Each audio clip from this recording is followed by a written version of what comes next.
Paano ba ako nagbabudget as an accountant? Paano ko ba sinisigurado na lahat ng bills and responsibilidad ko na bayarin ay may nakalaan? Nang sa ganon, bago mag due date, may handa na akong pera para ibayad dito. I-share ko sa inyo. So magsimula tayo sa disclaimer hindi lang pang mayaman o pang malaki ang sahod or yung may sapat na sahod ang pagbabudget. Kasi ito ay isang uri ng disiplina, kagaya ng pag-iipon. So mayroon akong video dati na share sa inyo kung paano ko tinuruan si John Paul, at ngayon tinuruan ko na rin si Jayman kung paano mag-ipon, at hanggang ngayon after mahigit 2 years nagagawa pa rin nila consistently at meron na silang substantial na ipon. Ito kasi ay disiplina na binubuo over time, disiplina na kailangan mabuo para lahat ng responsibilidad mo sa sarili mo o sa iba ay sigurado ka na may nakalaan. Okay, para makita nyo ang point ko, gagamitin natin ang sarili ko as an example. Sarili ko na nag-start pala ako ng career ko nung nasa Makati ako, at CPA na ako nito Ang pinakauna sa pagbabudget, syempre, identification ng source of income mo. Dati naman ang source of income ko lang, syempre yung sa sahod ko. Pero magkano ba yung sahod ko dati?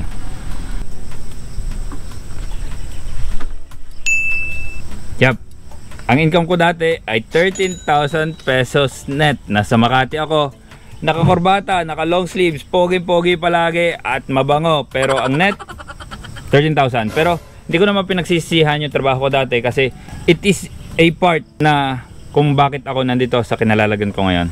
Pero maganda sa 13k na to, ito ay halos fixed income ko. Mayroong kaunting difference every month. Pero sure ako na every month mayroon akong 13,000 pesos. So ang next step pag nagbabudget ka is identification na expenses mo. So that time, ang expenses ko are the following. So meron akong rent. Meron akong 2,000 pesos na rent. And yung utilities namin, tubig, kuryente at internet, nag-ambagan lang kami. Ang utilities namin ay 1,500 pesos ang inaabot. Alright. So sa load ko, kasi importante din siya sa trabaho. Pag may trabaho ka, kasi kailangan mo makontak yung iyong mga teammates, ganyan. So meron ako laging load na 300 pesos for call, text, and data. Dahil kakaunti pa yung responsibilidad ko that time, wala pa akong binabayaran masyadong bill. So nakakapagsubi ako ng emergency fund out of dong 13,000 na yon ng 1,500 pesos monthly. And then nagsusubi ako sa aking savings ng 1,000 pesos. Yan. Sabihin nyo, ay ang liit naman ng ating emergency fund, ay ang liit naman ng ating savings. Ang idea kasi dito is yung consistency. Dapat consistent ka sa mga isinusubi mo dito, inilalaan mo, na sa ganon, over time, mag-accumulate din siya. Eh ano gagawin ko?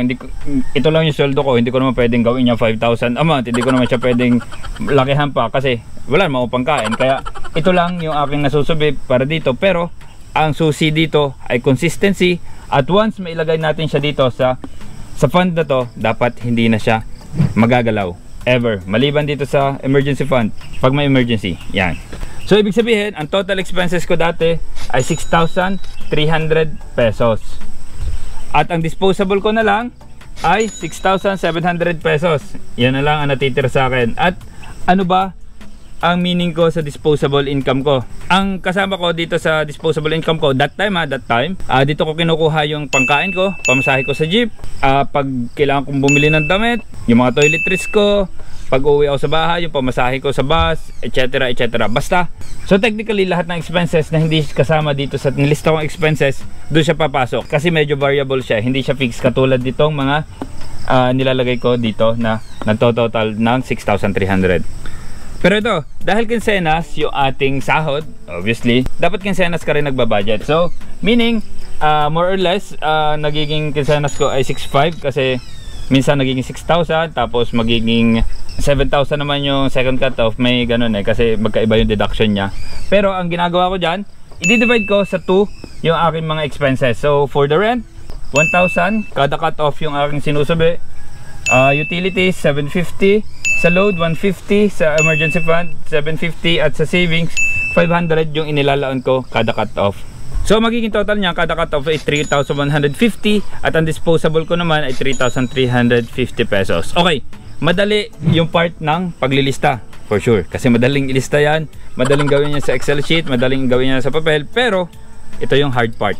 Ang disiplina na hindi mo galawin yung nakaalat para sa ibang bagay.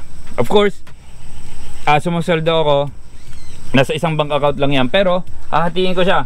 Meaning meron akong 13,000 sa aking bank account, pero ang nakikita ko doon hindi 13,000 yung pera ko dyan. Ang nakikita ko lang dyan ay yung 6,700 pesos na pera ko. Doon na sa isang account siya, pero hindi ko siya pwedeng gastusin lahat as disposable.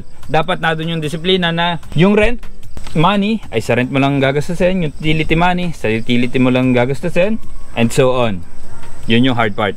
So yan, technically, ito yung basic idea on how I budget. Pero syempre, as of now, na estado ko ngayon, meron akong businesses, meron pa rin akong full-time job. Ibang-iba na yung itsura ng aking expenses. Pero pinapakita ko sa inyo na hindi ibig sabihin na maliit yung sahod natin, malaki yung expenses natin, hindi na tayo pwede mag-ipon.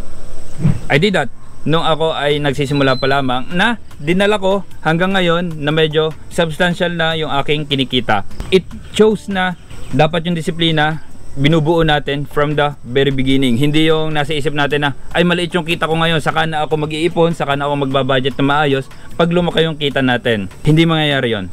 Never. Huwag kayong mangarap na magagawa nyo yung pag lumaki na yung kita nyo. Kasi kung hindi kayo marunong mag-budget nung maliit yung kita nyo, for sure hindi kayo makakapag-budget agad-agad pag malaki na yung kita nyo. So yun, pag nagawa natin yan consistently, never natin mararamdaman na kulang ang ating pera. Yun lang. Peace.